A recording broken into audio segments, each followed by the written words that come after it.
বিশ্বাস করুন, এই নাস্তাটা যখন কেটে একবার ভেতরটা দেখলে তখনই খেতে ইচ্ছা করবে। পথের ধারে পড়ে থাকা মাত্র 10 টাকার হ্যাংচা শাক দিয়েই তৈরি হয়ে গেল মুচমুচে মুখরোচক নাস্তা শাকের নাগেটস। দেখুন তো, দেখে কি কেউ বলবে এটা শাকের নাগেটস? দেখে তো মনে হচ্ছে এটা চিকেন নাগেটস।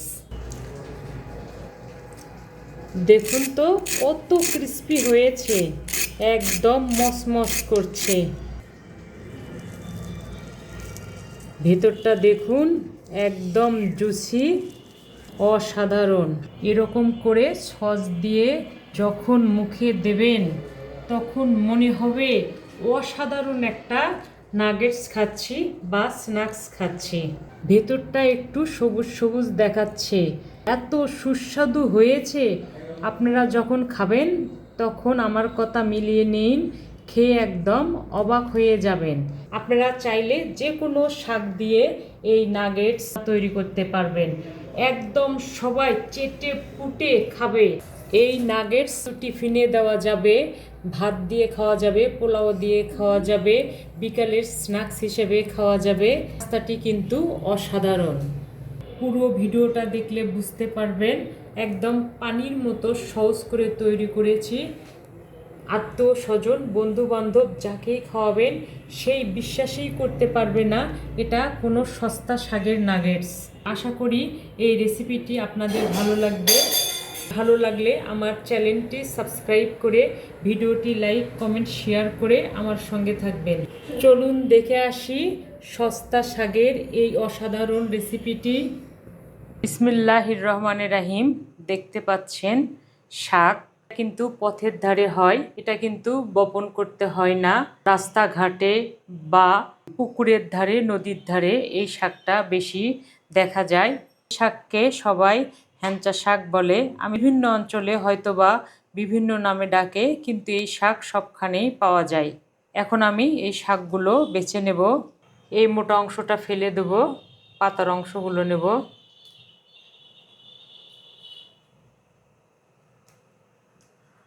মোটার অংশ সিদ্ধ হবে না। এই শাক কিন্তু একটু শক্ত টাইপের, তাতে কোনো ক্ষতি নাই। আমার নাস্তা কিন্তু অসাধারণ হবে। শুধু এই জালি নরম অংশটুকু নেব। শাক বাছা হয়ে গেছে। এখানে কিন্তু 20 টাকার শাক আছে, আপনারা চাইলে কম বেশি করে নিতে পারেন। এই শাক কিন্তু এখন বাজারেও পাওয়া যায়।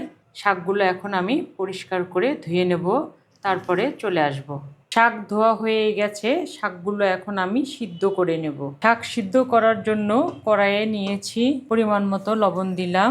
চাল কিন্তু মাঝারি আঁচে থাকবে, ভালোভাবে মিশিয়ে নেব লবণ দিয়ে। প্রথমে কিন্তু পানি দেওয়া যাবে না, শাক থেকে পানি উঠবে। ঢেকে দিয়ে অপেক্ষা করব পানি ওঠা পর্যন্ত। দেখতে পাচ্ছেন শাকটা কিন্তু মজে গেছে, অনেকখানি পানি বের হয়ে এসেছে। আশা করি এই পানি দিয়েই সিদ্ধ হয়ে যাবে। এখন এরকম নাড়াচাড়া করতে করতে শাকটা আমি সুন্দরভাবে সিদ্ধ করে নেব। ফিরে এলাম শাক সিদ্ধ হওয়ার পরে। দেখতে পাচ্ছেন শাকগুলো কিন্তু একটু পানি পানি আছে, আর এরকমভাবেই নামাতে হবে, তাহলে আমাদের নাস্তাটার রেজাল্ট অনেক ভালো হবে। পরবর্তীতে যে উপকরণগুলো দেব সেগুলো মিশাতে সাহায্য করবে। তো ঠান্ডা হওয়া পর্যন্ত অপেক্ষা করব। শাক ঠান্ডা হয়ে গেছে, এখন শাকটা তুলে বেটে নিতে হবে বা ব্লেন্ডার করে নিতে হবে, যেটা সুবিধা সেটা করে নেবেন। আমি বেটে নেব, তারপরে ফিরে আসব। বাটা হয়ে গেছে, দেখুন কত সুন্দরভাবে আমি বেটে নিয়েছি, একদম মোলায়েম করে। আর এই নাস্তার জন্য এভাবে মোলায়েম করে বেটে নিতে হবে, তাহলে নাস্তাটা অসাধারণ হবে। একটু নরম নরম হয়েছে না, এর জন্য নাস্তাটা আরও ভালো হবে, বাকি উপকরণগুলো মেশাতে সুবিধা হবে।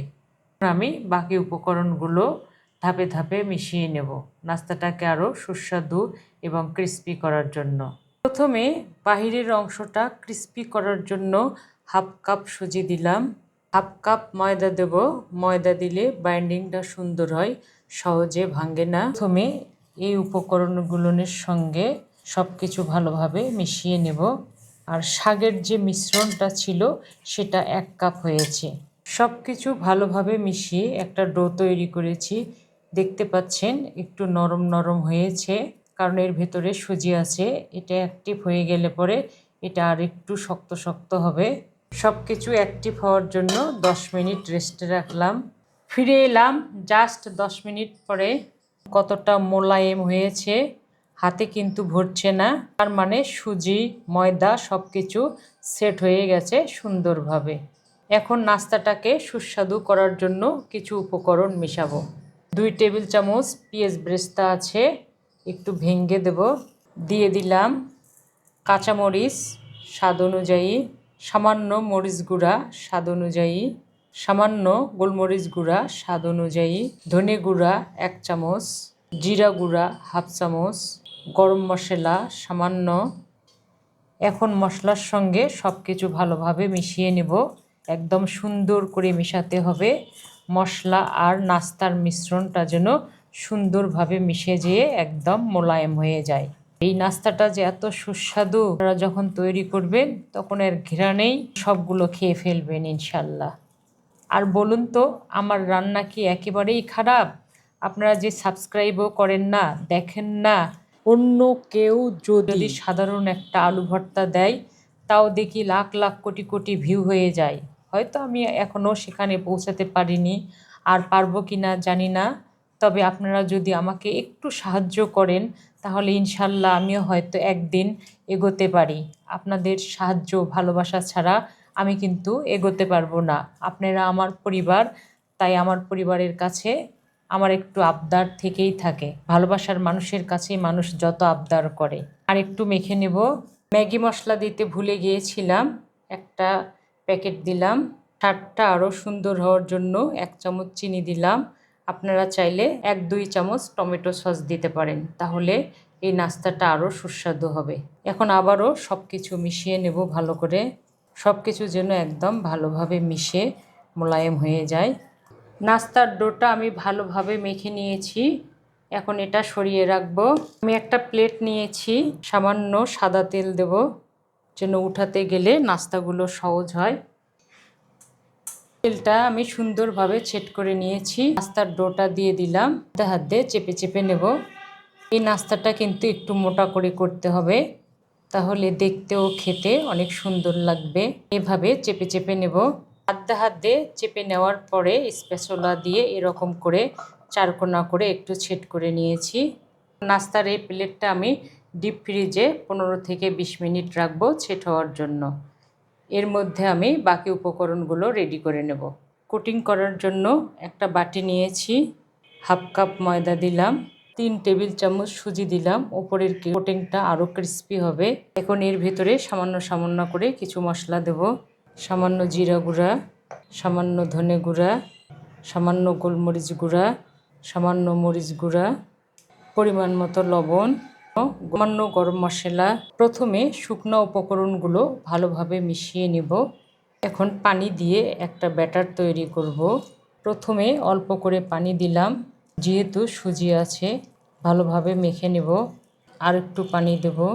ভালোভাবে হাত দিয়ে চেপে নেব যেন ব্যাটারটা একদম মসৃণ হয়, তাহলে কোটিংটা অনেক সুন্দর হবে। সব কিছু আমি সুন্দরভাবে মিশিয়ে নিয়েছি। নাস্তাটা আরও খাস্তা হওয়ার জন্য উঁচু করে 1 টেবিল চামচ কর্নফ্লাওয়ার দিলাম। 2 টেবিল চামচ দিলেই যথেষ্ট, যেহেতু সুজি আছে ময়দা আছে। এখন সব কিছু ভালোভাবে মিশিয়ে নেব। যদি একটু পানি দিতে হয় তাহলে দিয়ে নেব। কোটিংটা আমি সুন্দরভাবে মিশিয়ে নিয়েছি। কনসিস্টেন্সিটা দেখাচ্ছি, দেখুন।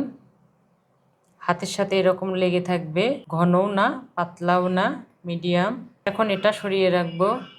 নাস্তাটা আমি ফ্রিজ থেকে বের করে নিয়ে এসেছি, সুন্দরভাবে সেট হয়ে গেছে। এখন নাস্তাটা আমি কেটে নেব। নাস্তাগুলো আমি লম্বা লম্বা করে প্রথমে কেটে নিচ্ছি। আপনারা চাইলে যে কোনো শেপ দিতে পারেন। এখন এই দিকে শেপ দেব। এভাবে নাস্তাগুলো কেটে নিলে পরে দেখতে অনেক সুন্দর লাগে। সামনে যখন থাকবে তখন তো কথাই নেই, দেখেই খেতে ইচ্ছা করবে। নাস্তাটা আরও বেশি সুস্বাদু করার জন্য এখানে আমি ডিমের একটা কোটিং তৈরি করেছি।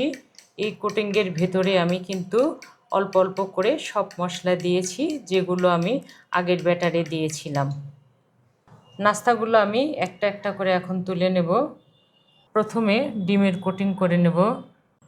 এখানে কোটিং করার জন্য আমি বিস্কুটের গুঁড়া আর ব্রেড স্কাম নিয়েছি। সব কিছু একবারে মিশিয়ে নেব। আপনারা চাইলে শুধু ব্রেড ক্রাম্বসও নিতে পারেন, আবার বিস্কুটের গুঁড়াও নিতে পারেন, মুড়ির গুঁড়া নিতে পারেন, ওটস নিতে পারেন, যে কোনো একটা নিলেই চলবে। এখন নাস্তাটা আমি এখানে কোট করে নেব, একটু চেপে চেপে কোট করে নেব। এই কোটিংটা হয়ে গেছে। এখন সুজি ময়দার কোটিংয়ে দিয়ে দিলাম। এভাবে ডাবল লেয়ার করলে নাস্তাগুলো বেশি খাস্তা হয়। আবার এখানে দেব, দিয়ে আবার এই ব্রেড স্কাম আর বিস্কুটটা উপর দিয়ে দেবো, দিয়ে চেপে চেপে কোট করে নেব। কোটটা একটু মোটা হবে, উপরের লেয়ারটা যেমন দেখতে সুন্দর হবে তেমনি ক্রিস্পি হবে। রকম কোট করে সমস্ত নাস্তাগুলো আমি তৈরি করে নিয়েছি। এখন 10 মিনিট আমি ডিপ ফ্রিজে রেখে দেব উপরের কোটিংটা সেট হওয়ার জন্য। উপরের যে লেয়ারটা আছে সেটা বেশি মুচমুচে হবে। 10 মিনিট পরে নাস্তাগুলো ফ্রিজ থেকে বের করে নিয়ে এসেছি। এখন সব নাস্তাগুলো ভেজে নেব। নাস্তাগুলো ভাজার জন্য আগে থেকে তেল আমি মিডিয়াম আঁচে গরম করে নিয়েছি। এখন নাস্তাগুলো ছেড়ে দেব।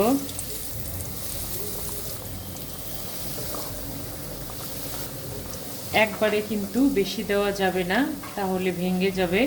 আর প্রথমে আমি কোনো নাড়াচাড়া করব না, একটু ছেট হলে তারপরে নাড়াচাড়া করব। নিচের পিঠটা সেট হয়ে গেছে। এখন নাস্তাগুলো আমি উল্টিয়ে দেব,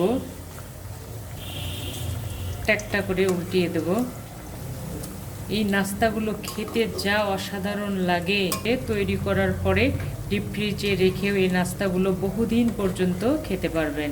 উল্টিয়ে পাল্টিয়ে নাস্তাগুলো মচমচা করে ভেজে নেব, কালারটাও কিন্তু ডার্ক হয়ে যাবে। উল্টিয়ে পাল্টিয়ে আমি ভেজে নিয়েছি, দেখতে পাচ্ছেন কালারগুলো চমৎকার হয়েছে। 5 থেকে 10 মিনিটের মতো লেগেছে। তেলটা ঝরিয়ে উঠে নিলাম। তবে আমি সব ভেজে নেব।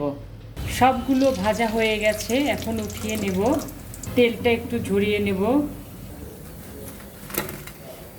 প্রিয় বন্ধুরা, দেখতে পেলেন সামান্য 10 টাকার পথের ধারের শাক দিয়ে এরকম শাক নাগেটস তৈরি করেছি। বলুন তো কেউ কি বলতে পারবে এটা শাক নাগেটস? দেখে তো মনে হচ্ছে এটা চিকেন নাগেটস। এত সহজ এবং এত কম উপকরণে এই নাগেটস তৈরি করা যায়, যেমন সুস্বাদু তেমনি মুখরোচক। এভাবে তৈরি করবেন, বাসার ছোট বড় সবাই খেয়ে একদম অবাক হয়ে যাবে, বুঝতেই পারবে না এটা শাকের নাগেটস, দেখে মনে হবে চিকেন নাগেটস। আজ এ পর্যন্তই, আবার দেখা হবে নতুন কোনো রেসিপি নিয়ে। ভালো খান, সুস্থ থাকুন, আমার ফ্যামিলির জন্য দোয়া করবেন। আল্লাহ হাফেজ।